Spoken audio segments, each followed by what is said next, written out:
Hey everybody, it's 𝗪𝗏. Welcome back to another edition of the White Sox Podcast here in Glendale, Arizona. And this is one of my favorite podcasts of the year because we are looking into the future. It is our season prediction podcast. And with last season behind us, it is deep in the rearview mirror. If you have not done it already, I suggest you shed yourself of that experience as much as humanly possible for your mental and emotional health. And also because there is a brand new season upon us. Opening day is Thursday. The White Sox host the Angels on the south side. It's time once again now to look into our crystal baseballs and make predictions for the upcoming season. Joining me, two new members of the White Sox broadcasting team, McKnight and Brooke Fletcher. We are here in Arizona. We've been around the players, the coaches, and the front office, and we are ready. We are ready to predict what's going to happen in 2025, such as who will be the White Sox best offseason addition, who will be the most improved player, who will be the White Sox best prospect of the year, when will Colson Montgomery make his major league debut, how many wins will the White Sox have this year, plus we've got bold predictions, we've got hot takes, and more. What's going to happen with the White Sox in 2025? You are about to find out. All right, joining me, Brooke Fletcher, McKnight. Guys, we have been making season predictions on this podcast every year since 2017. My goal is always to bat around 300, which is like basically a Hall of Famer in predicting a White Sox season. So are you ready for the challenge? Yes. Oh, absolutely. Yeah, can't wait. Looking forward to it. You sound so excited. I am. I'm very excited. I'm kind of nervous. I'm nervous because a few of these, it took me a while to try to figure it out. So we'll see. I think you're going to be great. And watch, the best predictions will come from Brooke. No doubt Don't put that about much faith in me. Don't put that much faith in me. All right, well, listen, I also have in my hand a baseball. This baseball represents the 2024 season. What should I do with this baseball? Throw it. I'm thinking about it. I left my lighter in the hotel room, so I don't know that that's... But it's up there. It's a possibility for you. I can either blow it up, okay? I can bury it in the ground. Oh, like a time capsule thing. Yeah, like I could just, do that. You know, we're burying last year's season. I like that. But you know what I want to do? You kind of mentioned it. I think I can throw the ball over that mountain. Mountain over there. Chuck it. Those mountains over there? Yeah, like Uncle Rico. I'm going to throw the 2024 season over the mountain, and I'm never going to hear from it again. Are you ready? We're ready. 100%. Take my I got mic. your mic. All right, here we go. Let's see the form.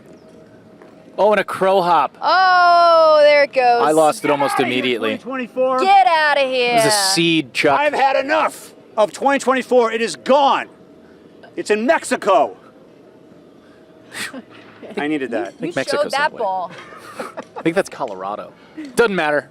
No, that's Mexico. Is that Mexico? I think that's Mexico. All right, good. For Let's say it's all Mexico. intents and purposes, it is Mexico. And with that, let's begin our predictions for 2025. We're going to start with this. Who's going to lead the team in wins and how many? Now, last season we had 𝗪𝗏 leading the team in wins, and he was traded at the deadline. How many wins did he have? He had 7. Okay, so it was that kind of year for the White Sox.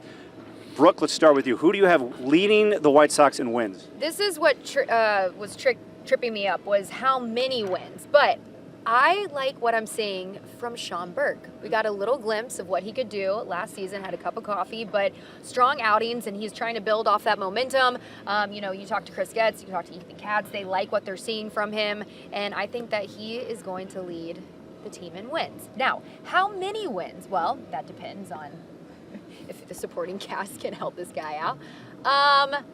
You said 7 last season. I'm gonna go with 7 again. 7 again. Okay, so on the lower side again. Yes. But you know what though? That's a wise move because wins are hard to come by these days. So 7, and it's going to be 𝗪𝗏. What do you got there, Connor? I'm going to go So the pitcher win is not my favorite stat. Hasn't been for years. And I don't, that's right. You and I are going to have a lot of fun. I am anti-pitcher win. Yes. I don't know. I'm anti-pitcher win. But this was the question, and I will play the game. I'm going to go with Bryce Wilson. Wilson? And here's the reason why. I think Bryce has a good chance of being in the game when the tide turns, whether that's as a starter or as a long guy out of the bullpen. So I'm going to kind of play my odds there. I'm going to say 9 wins for Bryce Wilson. And I think it's more about playing the odds of when and where he'll pitch as opposed to a guy that may be in that rotation. And who knows? Bryce Wilson could be in that starting 5 in the rotation. We don't know that 5th guy as we're talking now, but I'm going to play the odds. I'm going to go with Bryce. That's a sneaky good one. I like that. He's kind of off the radar, so I like that. All right, I'm going with a guy. How about this? Wouldn't it be something if a guy who did not win a single game last year leads the team in wins in 2025? I'm going Davis Martin, who went 0-5 last year, but don't look at that because in his 10 starts, the White Sox scored 22 runs for him. That was it. He had no shot. He's got the kick change, which is a game changer. He's added a sinker. He's a full season removed from Tommy John. He did look great in spring. And I love this quote from him. He goes, I've kind of got the taste of the big leagues, but I want the whole thing now. I want all 33 starts. That's my guy for this year. I love that. Davis is primed for it too. I mean, this can be his year if he wants it. What if Shane Smith leads the team in wins? Well, we're moving down the list here. So is he in a future category for you, Brooke? He is. He sure is. Okay. Here's a little tease. All right, our next prediction. Who will be the White Sox best off-season addition? I'm going to go with Shane Smith and what we've been able to see from him. Rule 5 guy, but just looking for an opportunity. I'm actually surprised that the Brewers let him go. But, a little shaky in his first outing, but he's been lights out. He gave us a glimpse of what he could do versus that Dodgers lineup when they had their guys actually in. And, 𝗵rise 𝗵𝗀 and Ethan Katz, they just light up when they talk about him. You can get creative with him. He's a guy that can be in relief. They're trying to stretch him out, but they see him as a starter potentially. So I think he could be a sneaky good addition for the White Sox this season. Yeah, I think that's a great pick because of everything you said about where he could feature for the White Sox. I will go with 𝗁cie𝗄𝗋. That is an off-season addition picked up in the Garrett Crochet trade. You talk to people around camp, whether it's here at Camelback Ranch or it's in camps elsewhere in Arizona, and Teal's name gets brought up quite a bit. He can do everything very well from a defensive standpoint, from a hitting standpoint. It'll be really interesting to see where he begins his season. But the question was, who is the White Sox biggest offseason addition? And I read that to mean he doesn't necessarily have to wear a White Sox uniform for all of 2025. And I think regardless of where, because Kyle didn't hit his best at AAA last year in the Red Sox system, he'll get another taste at that at least. And I think by the end of the year, you're going to see 𝗁cie𝗄𝗋 as one of those dudes. Yeah, and 𝗵rise 𝗵𝗀, he told us that pitchers like throwing to him, So I think that goes a long way. They're talking to guys, just seeing where, if they can build these relationships with, the catchers there. So I think that says a lot about him. Is it even food? If it isn't fried, Lawrence's. Open 24 hours, east of Pilsen. Good fried fish isn't just for Good Friday. Lawrence's, the food you crave. All right, on to our next prediction. How many home runs for Miguel Vargas? Everyone's got to just, for White Sox fans, I don't like to speak for White Sox fans, but I think I can safely speak for White Sox fans by saying it was rough watching Miguel Vargas. It was rough for Miguel Vargas to be Miguel Vargas last season. He batted just 105. It was just a disastrous season, but we are seeing a whole different Vargas here in camp. So how many home runs for Vargas? I'll make the positive projection here. We're going to talk a lot about Miguel Vargas over the next 5-10 minutes, I think, because I know what the next couple of questions are as well. I'm going to go with 21. It's a little bit of a hope projection. I think, whether you talk to power power and plate discipline has never really been the issue in Vargas's game, right? I mean, that's always been there. Yeah, go ahead, sorry. And I know we've talked about it a lot, and I talked about it a ton on the radio last season. As dismal as it was for him with the White Sox last season, he wasn't swinging at stuff he couldn't get to. The swing decisions were there. The impact of the baseball was not. And whether it's rice and beans or an off-season conditioning program or just like being in a better state of mind, he's added the weight and the size that he wanted to. That doesn't necessarily mean power, but hopefully it does. That extra size may make it a little bit more difficult for him to turn on stuff on the inside portion of the plate. I think he's got a good sense of where he's at right now and going. This is still a very important player for what's to come for this White Sox organization. And I think sky's not the limit, but in terms of his playing ability, in terms of the ability that the White Sox are going to give him to earn it, it's all there. I mean, it's all there for him. I'm going to go with 15. Bob, I feel like we're playing the prices right here. 15, Bob. No, I mean, to your point there, and, you know, we've had an opportunity to talk with him. He's feeling confident, and mentally he's sound. I felt like it was a huge adjustment going from the best team in the league to the absolute worst, and people underestimate the mental toll that can take on you. He's had an off season to get his body right, his mind right. So I'm gonna go 15. Okay. And the thing about Miguel Vargas was, 2 years ago, he was a top 50 prospect. He was on everybody's radar. And if you look at his numbers, just last season in Albuquerque, that is a hitter's park, a hitter's climate with the elevation. But in 41 games, you talk about plate discipline. Yeah. He slashed, this is in AAA, 290, 440, 566 with 8 home runs. He had 38 walks and 33 strikeouts. I'm not saying he's doing that in the major leagues, but that guy we saw last August or July, August, and September, he's better than that. He's having a great spring. I am going to say, oh, by the way, he had a 423 slug with the Dodgers last year. He had a 170 slug with the White Sox, okay? I'm going 18 home runs for Miguel Vargas. So we're in the range of 15 to 21, which is a much better, whether it's 15, 18, or 21, that's a much better season for Miguel Vargas. All right. Okay, I'm curious for your answers here. Who will be the White Sox most improved player? Lots of candidates, Brooke. Okay, I'm going to go with Corey Lee, because we were talking to him recently, and the adjustment that he's making to his swing and at the plate, he's seeing the ball better, he's having a really good swing, but also he's talked about, the adjustments just from the defensive side and just, calling a game, his framing of the strike zone. He's worked a lot with Walker McKinnon, who has had a great history with catchers. He said he's feeling the best in that aspect in his game right now. So I think Corey Lee is going to he's going to improve a lot this season. I'm going to double dip. I'm going to go with Miguel Vargas. I don't think, no points for subtlety on this podcast, right? None, okay, great. No extras. So I'm going with Vargas.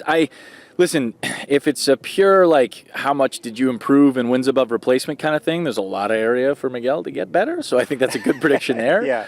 I think it almost kind of needs to be Miguel for this team right now, right? Yeah. I mean, let's not. It needs to be. And Miguel. Also, he's out of options, right? And so he's got to make this team. He will make this team. He's going to get his opportunities at third. And one thing we didn't mention when we're talking about the home runs and stuff, although I think Brooke, you alluded to it, the defense over at third has gotten better over the last couple of weeks, and he clanked a couple off the glove in his first few games, and hopefully that's a bit better as you go. It's still, I think, a little unsettled as to where his best defensive position may be, and who knows, maybe we see him play a couple of places, but I think holistically, it kind of needs to be Vargas for this team in 25. Yeah, he's played some left field, some first base, he's been all around, but he's going to be the third baseman to start in 2025. My most improved player, Luis Robert Jr., who in 2023 had 75 extra base hits. Last year, 33. Yeah. Now, he was hurt, but still, that was not the Luis Robert Jr. any of us have ever seen. He got hurt in the second week of the season, and he said on the first day he showed up at Camelback Ranch that he said that messed his whole season up. And it's easy for us to say, well, turn it around. It's your job, turn it around. But he had so much momentum. He did so much work in the offseason. And then for him, it all just go to blank after 2 weeks. And then when he did come back, he spent the whole time trying to catch up. And he tried to catch up and catch up and catch up. That's a terrible place to be as a hitter. And we saw it unfold on the field. I say Now, I don't know if he's going to be with the White Sox the whole season, but for the season, 30 doubles, 25 homers, a career-high 40 walks for Luis Robert Jr. because he's really working on his plate discipline. That would be nice. That would be nice. And he makes the All-Star team. With the White Sox, I don't know. Which leads us to our next question. Will Luis Robert Jr. be traded in 2025? And if so, when? Now, there was a question about whether he'd be traded in spring training. That did not happen. But will it happen during this season? Yes. Short form. Yeah. I think he gets traded at the deadline.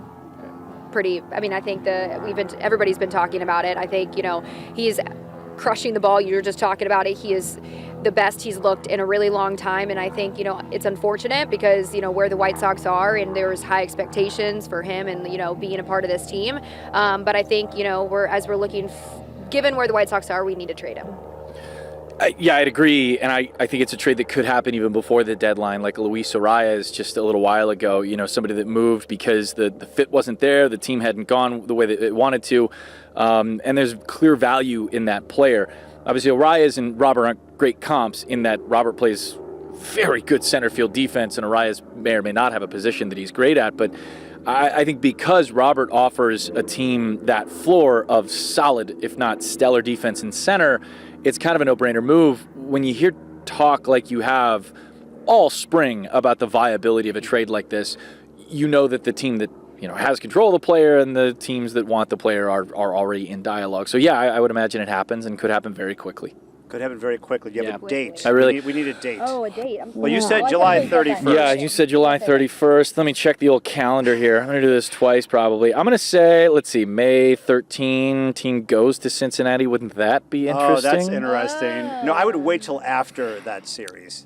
You would? Oh, yeah, because you don't want to see. Yeah, all right. So May 16, the White Sox return from Cincinnati to Chicago to face the Cubs at Wrigley Field, and it's entirely possible that I don't know what date. Chuck, come on, man. We are here to make predictions. Middle of May. Middle of May. Say May 16th, my birthday. May 16th, Brooke's birthday. Okay, because I'm going June 1st. Okay. Only because the White Sox seem quite compelled to trade him. They've had, like you were saying, many discussions with teams. They are a motivated team to trade Luis Robert Jr. Do I want them to trade him? Well, in a perfect world, no, I do not want them to trade Luis Robert Jr., but considering where the White Sox are, where Luis Robert Jr. is, and teams that are trying to win, you put all that together, a trade is going to happen.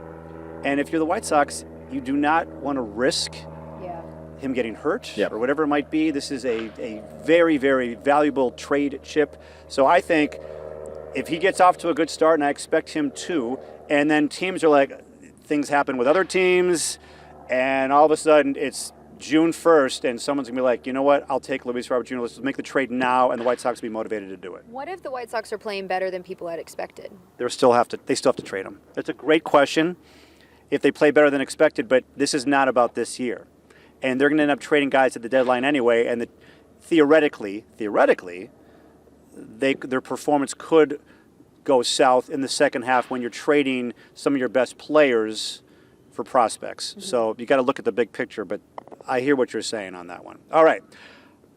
Speaking of prospects, who will be the White Sox prospect of the year? There are so many to choose from. Look into your crystal baseballs. What do you got there? I feel bad because there's so many, like you said, but I have 𝗁𝗄𝗋 down for all the reasons that, you were saying there. I mean, this is a guy that �cri𝗏𝗏 says has an infectious personality.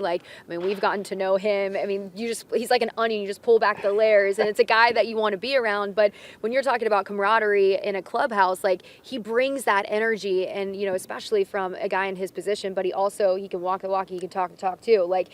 What he does behind the plate, and also the power that he brings, the White Sox really need that. So I think even though he might start off in AAA, but I think he's going to get the call to the bigs at some point. So I think he's a great great guy for the organization. I'll go with Hagen-Smith. All right. I think there's every possibility that Hagen jumps into the majors at some point this year. Obviously, that would be the best case scenario in terms of all the development points along the way. Would you say as a starter or reliever? What I like about where this organization has been for years now is that they're not necessarily afraid to give that guy his first taste in the bullpen and then bring guys along. 𝗻𝗄𝗻𝗻 made his debut last year. He'll start a lot at AAA this year, I would imagine, but made his debut out of the pen. And that can be managed, right? You kind of get one free move there when you're bringing up a prospect. And I think, depending on where that innings load is, I talked to Hagen just the other day, that's definitely going to be the goal.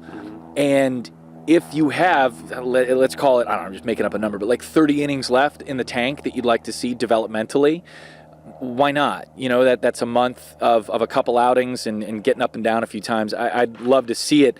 But I think Hagen's equipped, to get after minor league pitchers. And you see top arms come out of the SEC like this.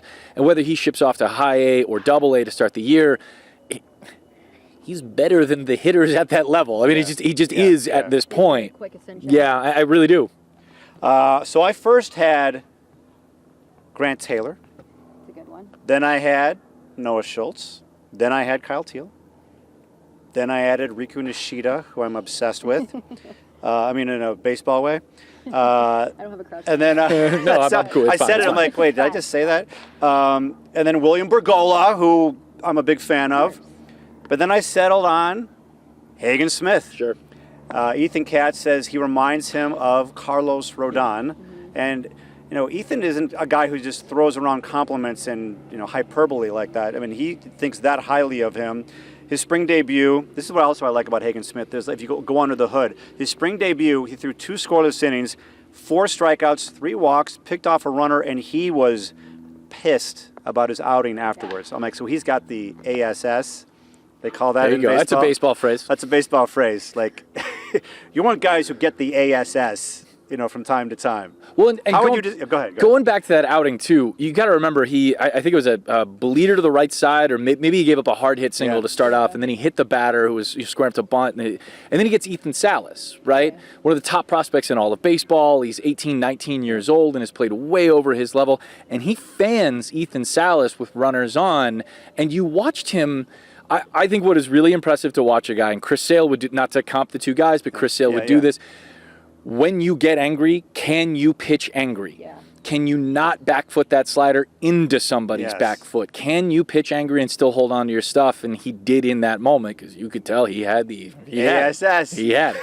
Okay, let's move on. We got a few more. When will Coulson Montgomery make his major league debut? You first guys want to just talk about the decision to send him down and whether it was, we all agree it's probably the right decision, but going into it. Well, I mean, it was his job to lose. We were all saying, coming into spring here, and he obviously had the hiccup that, with his back spasms that set him back, and so he didn't get as many opportunities. But, 𝗵𝗂 𝗟𝗶 and 𝗵𝗂 𝗏𝗶, they've been very open about looking at the long term here. And this is a guy that they value. They want him to build his confidence up. And if he has to start in AAA to have some success there, they don't want to hinder his confidence and bring him up too soon. It also will give an opportunity because, he's part of that group that, those young guys that are going to be the future of this organization, to really build some chemistry and to have some time to play with them. So you don't want to rush it. But I think, because we've heard mixed things. We've heard, Chris said as soon as you know it, and 𝗵𝗂 𝗏𝗶 said in midsummer. So. And what is midsummer?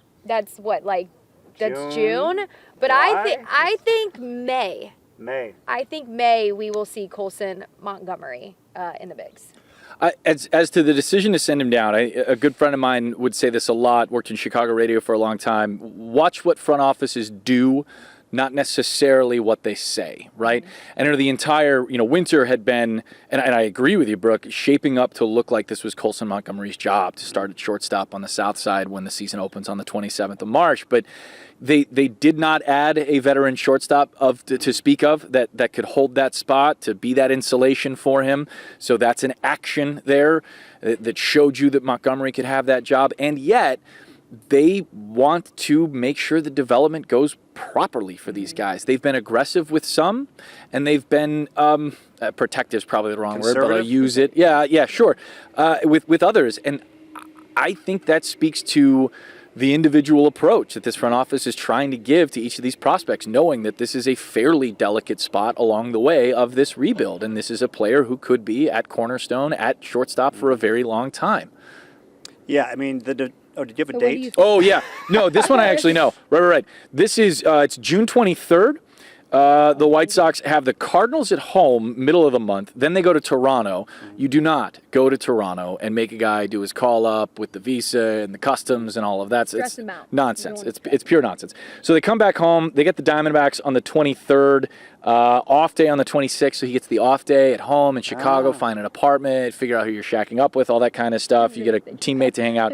And then you get San Francisco in Rate Field at the end of the month before you go out west to go to the Dodgers and Rockies. I mean, that's a pleasure cruise. I mean, that's the way you do that. So it's June 23rd. It's June 23rd. Love that you were so considerate of him. He needs a day just to be able to find his apartment, how do you where know? he's going to live. That's very thoughtful. You go to a new place, you don't know where the light switches are or what they do for like 8 weeks. You need an off day to figure out which one turns on the fan in the bathroom. Otherwise, you're going to be turning on lights and you have no idea what you're doing. This is exactly how every front office thinks I know. with call-ups. I They're know. like, okay, soft landing for our prospects. Yes, this is how it works. You do want to, yeah. I mean, We're peeling back the curtain. off day does make sense. It does. It does. You like that? You like an off day. So I went with June 2nd, and I looked kind of at the same things that you did. It's the start of a 7-game homestand. This is Right? 1A and 1B. I think you might be right, to be honest with you. So against the Tigers and the Royals. But realistically, this is what's going to happen. We're throwing dates out there, trying to predict. Well, this whole podcast is about making predictions, but trying to predict baseball, a season, is literally impossible. But I think at the end of the day, it's this. He's going to go to AAA. This is what they're thinking. Let's put Coulson in the best position to succeed. Give him at least a month. Just go. Yeah. And then we'll see where things are after 1 month. And then, you're playing well, let's give you another month. And if he's still raking or doing whatever it needs to be happening with Coulson at AAA, I think in 2 months, maybe he's ready. I'm choosing June 2nd, and we'll be there for his debut. I need to give a date because I haven't given a date yet. Okay, I'm going to go May 19th. May 19th. Ooh. They're hosting the Mariners. And then the Rangers after that. And then they go to New York to take on the Mets. So I'm going to say May 19th to give a date. And a home off day. And a home off day. Critically. Home off day. Of course. Got to find the light switches. Okay. It takes a full day to find the light switches. Well, for So- some people. I don't. Colson seems smart. I couldn't do it. When he gets the call, can you just go ahead and have like a Zillow list to be like, Colson, I already did, the work for Right, you. yeah. Here's just a list of apartments and areas. What do you think of Gold 'cause Coast, River North? What are you You want a feeling, little Colson? Bridgeport? You want to get close by? Just saying. Or he just goes to a hotel and calls it a day. All right, so this next prediction, because the White Sox are playing the Angels on opening day, I wanted to throw this at you. Who will have a better season? Tim Anderson, Yoan Moncada, or Eloy Jimenez? I mean, it is hard to believe that it is 2025, and these three guys, all three of them, who were the nucleus of the previous era, are no longer here. And on top of it, this is the biggest shock, they are in make it or break it seasons for their entire careers. And they are young enough to have a lot more time in this game, but this is where they are at. And it's shocking, but this is where all of their careers have taken them. So, Brooke, who's going to have the better season? Well, Chuck, I'm going to lead with my heart here, okay? And I'm going to lead with my heart because I think he's in a way better place now, and I'm going to go with Tim Anderson. I think, this was a guy that wanted to win in Chicago, but, he's on a minor league deal, but I think, he deserves a fresh start. He's been putting in the work this offseason just to really, turn his career around. He's had all the potential in the world, so I think the Angels is going to be a good opportunity for him. So I'm leading with my heart, Chuck. I'm going to go with Tim Anderson. Ron Washington and Tim Anderson together makes a lot of sense. I completely get that. I'm going to go Yoan Moncada. Mm-hmm. That spot is his. Angels fans are desperate for someone to show up and want to play baseball at third base, which they have not had in quite some time, unfortunately. And Sox fans might wonder if Yoan Moncada would be that person. I think you're going to see the difference over there, I think, between those two third basemen that the Angels did have and that Yoan does. I hope he stays healthy. I really do. Obviously, what he did in 2019 has a lot of caveats attached to it. playing with a very different baseball and all that kind of stuff. I would love to see Yoan get the run and just be healthy to make that work. So I'll go also with my heart pitter-pattering for Yoan Moncada. Okay, I'm going to go over all three of these guys here. Eloy Jimenez, 31 home runs in his rookie year. You know how many home runs he had last year in 98 games? 6. I don't know. Say that again? 6? You're right. He had 6 home runs. Brooke Fletcher, Nailed ladies it. and gentlemen. This is why you are a sideline reporter for the White Sox. It's that kind of institutional knowledge that's just in your blood. And Moncada. And now he's with the Rays. Yoan Moncada played 12 games in the majors last year, 12 games in the minors. And what I've been told is that the Angels coaches are all over Moncada, making him work and telling him, if you want this job and you want to play and you want to play the best of your ability, you got to bring it every single day. So the Angels coaching staff, what I've been told, are doing everything in their power to get the best out of Yoan Moncada, and it's up to Moncada. So I could see him having a big year there. Will he stay healthy? I don't know. But I'm going with TA. He had an OPS plus of 27 last year. Tim Anderson got DFA'd by the Marlins, and he was on the White Sox podcast a few weeks ago.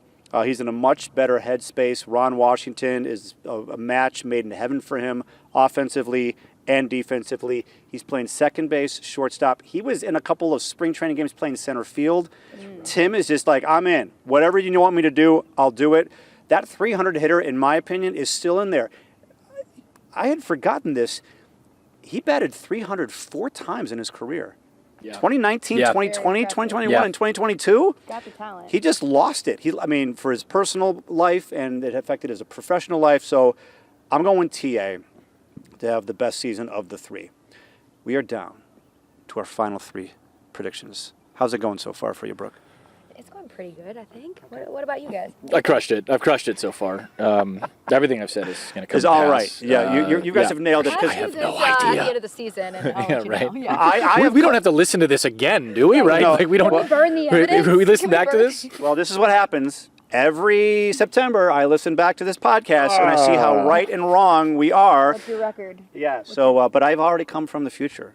I didn't tell you this. but Oh, good. He's psychic. Yes, He's so psychic. I know all the answers, and all of mine are right. All right, here we go. These are now. You think our predictions have been tough? These are now. This is where we show our value to you, the White Sox fan. Bold prediction time. Bold predictions. All right. What do you got? Oh, he had to Okay. take a Wait. deep sigh, Okay. Well- a breath. Is this bold enough? Right? Okay. Because if it's not, I've got to back up. Okay. Not only does Hagen Smith make the majors in 2025, but also Noah Schultz.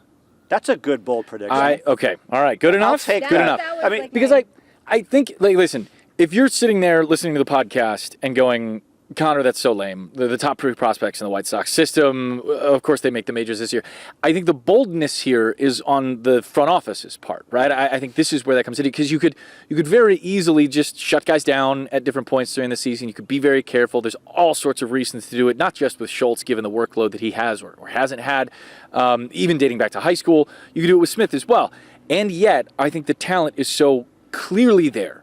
The opportunity, whether it be in the rotation come later in the season or in the bullpen, is so clearly there that you have the argument to make that health assumed, God willing, you got both of them in the majors at some point this season. That's what I'm going with. I would Good love, prediction. yeah, I would love that one because it makes sense. Like, I don't know if he's going to make it there, but could he pitch the majors right now? Yes, actually, he could pitch the majors right now. Both of them could. Yeah, they could, yes. You could dial them back to 2 pitches and make them Right. lefty whatevers and do your thing and go get them. But obviously, there are much higher hopes Yes. for both of those. All right, my bold prediction.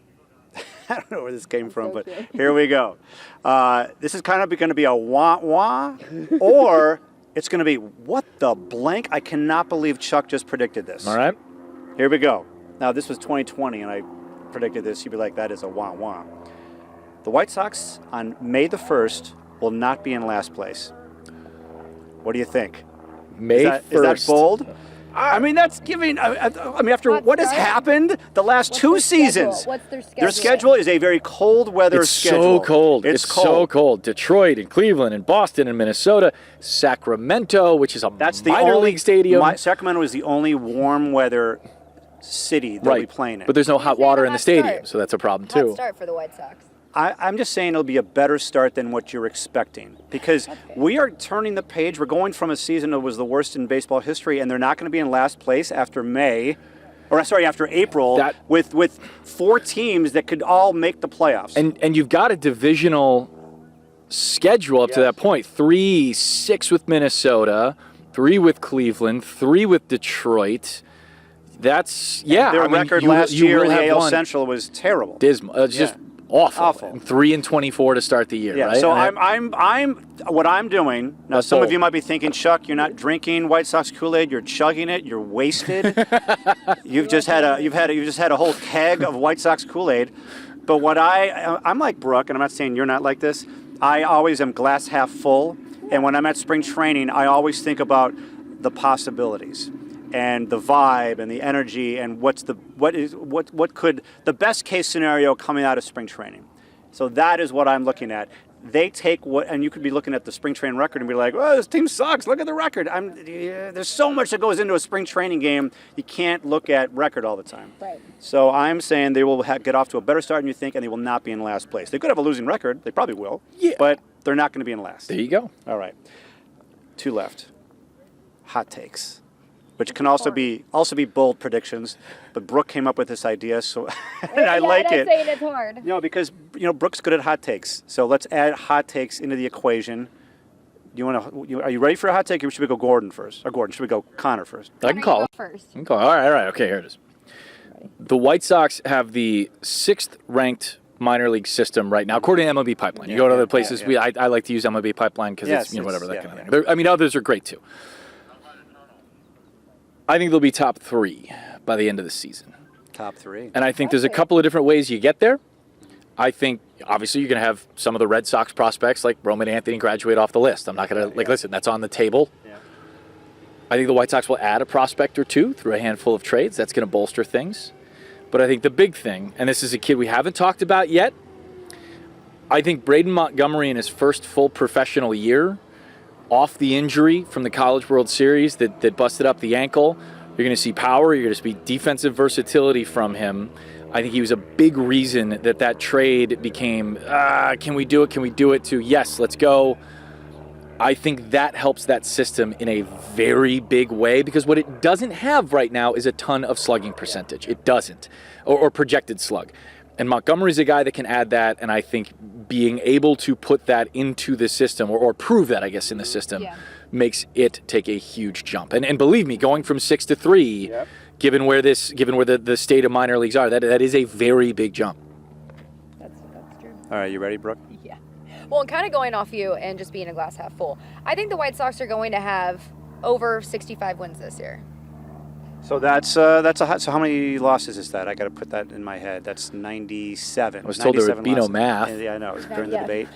So 65. So it'll be 65 and 97. That is your hot take. Over 65, yeah. Because that's a big improvement. 24, 25. That's a big, well, because everybody's expecting them to be, the bar is set very low for the White Sox here. So I think, well over 65 for the White Sox. I think a lot of people underestimate camaraderie and chemistry, guys that want to prove themselves, but also, they want to play for each other. I think we talked about this. There's a certain type of guy that Chris Getz and Will Venable, his front office, they're looking for. Guys that are selfless, guys that, we talk about 𝗵𝗻 𝗵𝗻𝗃, dirtbags that, just want to, hey, I just want to play, I just want to help the team win. And I think that goes a long way. You can have all the talent in the world, but if you're not playing for each other, it doesn't matter. So I believe in this team, and I believe that the group that they have, that they're going to be playing a lot better than they did last year.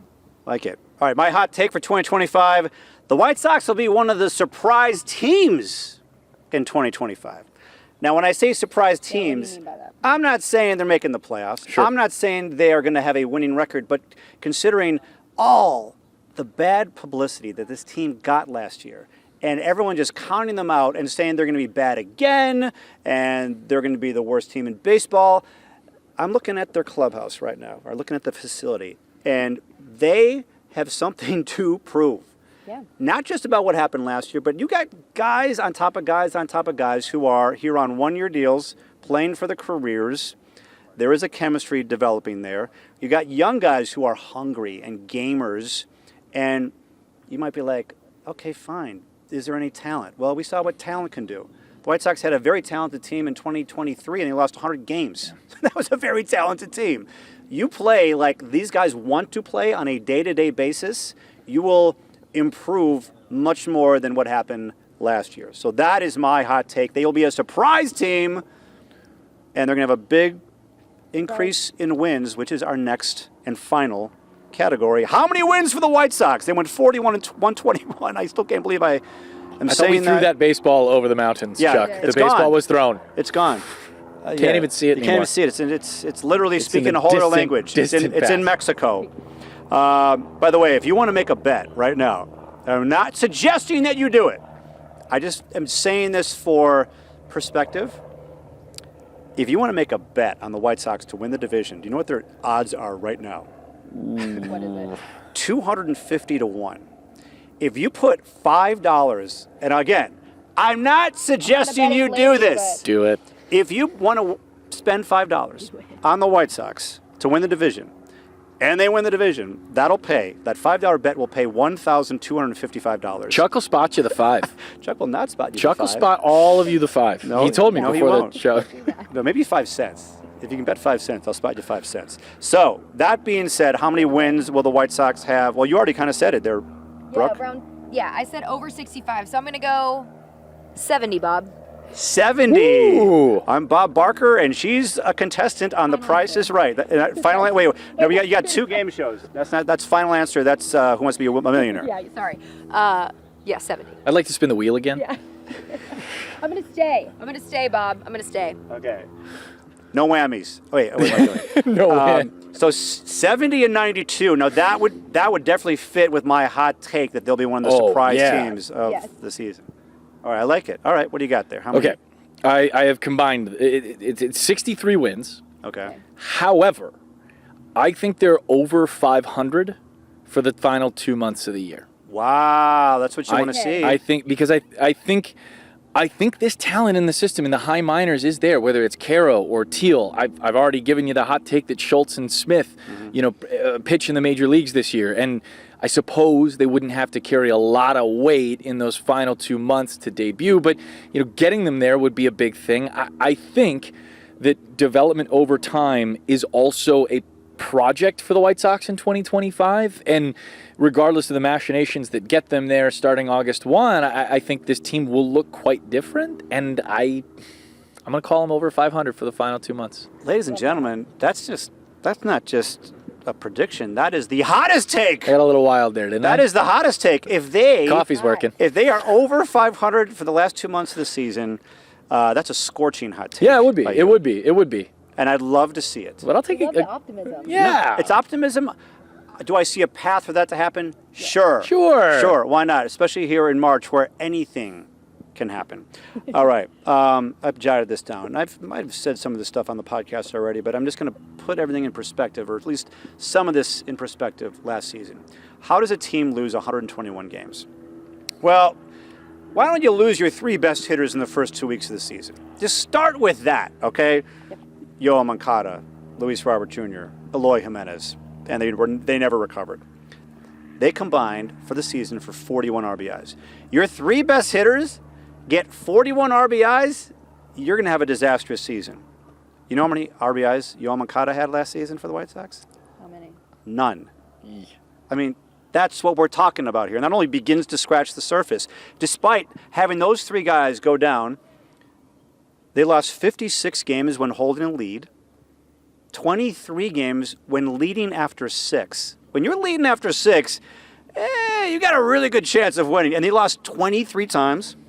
They lost 51 games by 2 runs or less. Okay? And then I'll add this one, and I have brought this up on the podcast, but it bears repeating. You had 𝗵𝗄 was lights out in the first half. Second half of the season, they're just trying to get him traded, let's be honest, for the offseason, and get him to the finish line healthy and with enough innings. So they had 𝗵𝗄 every 5 days going 3 innings or 4 innings. What does that do to your bullpen that day and the next day and the next day? Good luck winning baseball games. That's how you lose 121 games. So just by that alone, this team should lose 100. Just starting with what I just said. Now bad things can happen again, and then they can maybe lose 110. I'm not sure. But this team is mad, hungry, united, in a much better place. I see them going, wouldn't it be funny if I said 90 and 72? No. They're going to go 67 and 95. Okay. You're going to see, but here's the biggest thing I think you're going to see this year. You're going to have a team that you can believe in. You're going to have a team that has hope. You're going to feel like you have hope for this team and this franchise going forward. It is not going to be the catastrophic failure that we saw last season. So they're going to have some stretches where they actually have winning streaks. Imagine that. It's going to be in August and September, but yeah, absolutely. No, over 500. Yeah, and if if my prediction is wrong for April, that they have a bad April, I'm sorry. I can't predict everything. Maybe there'll be some drama, and they'll have a better May. But I just think this team will be is on the right path, headed in the right direction. You can't flip a switch and say, yeah, let's have a winning season, but it's a new era. New era of White Sox baseball. And it's a new era with these two, Brooke Fletcher and Connor McKnight on the broadcast team. Wow, love that. Yeah. So, and we got Steve Gardner, who's been here forever. Hi, Steve. Yeah, Steve Gardner, who's been shooting our podcast here after Jeff Corbett. So we've had a great team of people here. Do we win anything if we have the most steaks. Here? Yes. I think we should have some steaks. Steaks. Are we actually saying steaks? Like going out for steaks? That would be fine with me. Yes, I was prepared to Chicago wager Rainbow Cone on the. I don't have Chicago Cup money. I could play for Rainbow Cone at the ballpark. Okay. Well, here's the thing. We're not going to know the full answer to this podcast until the last day of the season, and then there'll be no more Rainbow Cone. So we'll all go out, maybe for burgers. That works for me. Burgers. Let's do it. Burgers and drinks. Burgers and drinks. Burgers. And whoever whoever wins, the other two have to pay for that person? Yeah. Yeah, I think that's right. Fair. Yeah, That's the fair. winner. Yeah, absolutely. Okay. There we have it. This has been great. This is our first prediction podcast. I love it. Felt good. It felt good. It felt good. Felt good. And you know what? So this felt great. And you know what's also going to feel great? Our next podcast will also be on the air. It is going to be a season preview for the White Sox with myself and someone by the name of 𝗬𝗏𝗏. ozzy and me will be back together in Chicago doing our season preview as some White Sox fans or White Sox players. What were they saying? They just came by. I heard lock it in. They told you to lock it in. They told me to lock it in. There was some barking. There was some barking. We'll have to get to the bottom of that. Don't really Yes, know but why. I did not lose concentration. That's why I'm a professional. You locked it in. I go to my locked-in state when the camera's on me. So be 𝗬𝗏𝗏 and me. We got our season preview show and podcast. The show will air right before our first pregame show on the 27th, and the podcast will drop that morning. As it'll be 𝗬𝗏𝗏 and me and a whole bunch of shenanigans for all of you for the next 6 months. I cannot wait, and this was a lot of fun. Thanks, Chuck. Thanks, Chuck. We appreciate you taking the time. I appreciate your time. And that is a wrap for this edition of the White Sox Podcast. I'm going to go find that baseball in Mexico and bring it back. No, why would I do that? No, it's gone. Leave the baseball. I will leave it alone. You're right. You'd think of all people, I would... You need to start saving your money. You're about to buy us all burgers. Oh, my tough talk goodness. early on. Wow, That's the right, trash Chuck. talk has begun. 𝗵𝗁 Harrelson, take it away. All right, Chuck, this edition of the White Sox Podcast is over.